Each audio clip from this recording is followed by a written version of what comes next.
Hello, welcome to my channel. I thought you might like to hear about what I was up to last weekend. I went with my child to Comicon in London. Such a fabulous day at the Excel Centre with my child, where we got to do so many geeky things, and I think it was just a fabulous time to be together. So many different styles of books, including this fab Dungeons and Dragons style guide to London. My child got all starstruck meeting Ed Ake, who he'd been reading comics by. But my moment of complete starstruckness was walking around the corner and seeing Lewis Hancock's. Please do go and have a look at my review of Welcome to St. Hell, which is a graphic novel in the sort of graphic autobiography, but it's just really well done in that really cheeky way. If you've seen any of Lewis Hancock's videos. The highlight of the day was the LGBTQ plus in fantasy and sci-fi panel. A chance to listen to Juno Dawson that I've read so many of her books and I have a real respect for, but also to meet two very new writers, David Fenn and Courtney Smith, who I think are going to become new favourites. I think one of the highlights of a event like this is that opportunity to meet and just, even if briefly, have a chat with the authors and show them appreciation for what they write. I started listening to Over Emotional by David Fenn just the day before we went, and I was already very hooked by the time we got there. I think it has the most astounding first paragraph I've ever read. I'll read it for you. The first time I kissed another boy was probably the worst day of my life. One moment I'm waiting for the upstairs loo, yay, we did our first week of mocks, exams, party. The next I'm being led into a room and I'm making out with a total stranger. And then his head exploded. Like, actually exploded. I mean, after that, it's just a real romp through unexpected twists and how emotions can really become too powerful.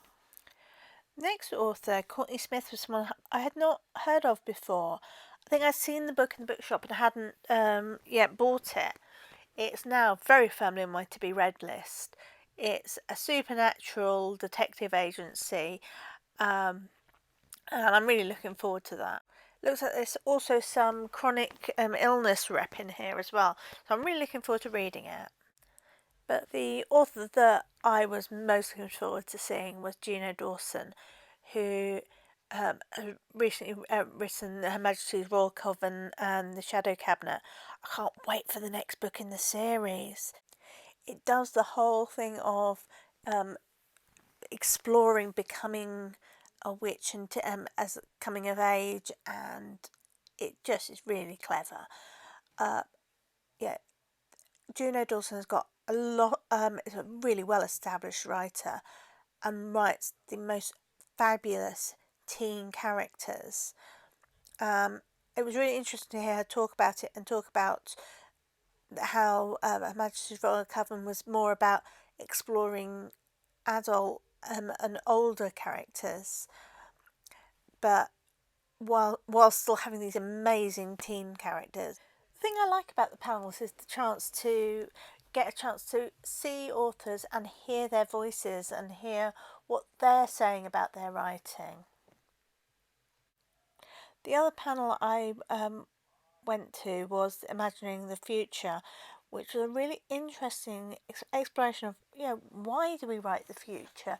Why are we so fascinated with writing speculative fiction? And introduced the book by the writer, or rather edited by Dan Coxon, and talking about what different ways of viewing the future. I was particularly interested in chapters relating to Handmaid's Tale and Margaret Atwood's writings, but it non-fiction writing about writing is something that I really need to do more of. So Dan Coxon was really the surprise find of the day, and definitely something I'm looking forward to having the time to dig into. It's always a good thing about an exhibition that you see things you've never seen before. So now on to a few of the less expected finds of the day. I found a really interesting picture book author, Lee Attard, with some interesting books that I will pick up later, looking at all the usual things we expect from bright, colourful children's books. Dinos and Dice Rolls by Kat Willett really intrigued me. I love the Choose Your Own Adventure books, and what she's written is a book, Choose Your Own Adventure book, where the dice roll controls things. And I happened across Shao, I hope that's the right way to pronounce it. Really lovely bloke who talked about his graphic novels looking at music as a superpower. Didn't get a chance to see him playing live, unfortunately, but I really like the idea of them combining of martial arts and music. Looking forward to having a chance to properly read through these graphic novels. And we finished the day off with a bit of live Dungeons and Dragons, which is always good fun, hearing people creating on the go. It was an exhausting day, but so well worth it. So that was the Friday of the Comicon. I've got pictures and books to tell you about from Saturday and Sunday as well. I'll get those out as soon as I can. Subscribe to get notification for when that comes out. Until then, bye. Thanks for watching.